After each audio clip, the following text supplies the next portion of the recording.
అందరికి నమస్తే. సంక్రాంతి సీజన్ మొదలైంది కదా, కైట్స్ ఫ్లై చేయడం స్టార్ట్ చేశారా? పండగంటే సంతోషం, కానీ మన సంతోషం వేరొకరి ప్రాణాలు తీసేలా ఉండకూడదు. ఇదంతా దేనికి? Yes, Chinese manja. Chinese nylon and synthetic fibre coated with glass powder. అంటే దీంట్లో గాజు పొడి వాడతారు. చూడండి, ఇది ఒకసారి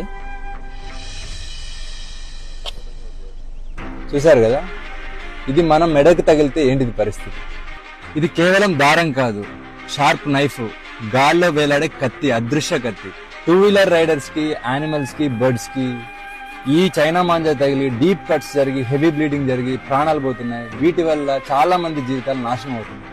ఒక్క చిన్న సరదా ఎన్నో కుటుంబాల్లో తీరని శోకాన్ని మిగులుస్తుంది. ఇది నాన్ బయోడిగ్రేడబుల్, ఇది భూమిలో కలవదు, ఇది బ్యాండ్ థ్రెడ్. ఈ మాంజా ఎవరైనా ఇల్లీగల్ గా అమ్మితే మీ నియరెస్ట్ పోలీస్ స్టేషన్ లో రిపోర్ట్ చేయండి. చైనా మాంజా అమ్మడమే కాదు, కొనడం కూడా నేరమే.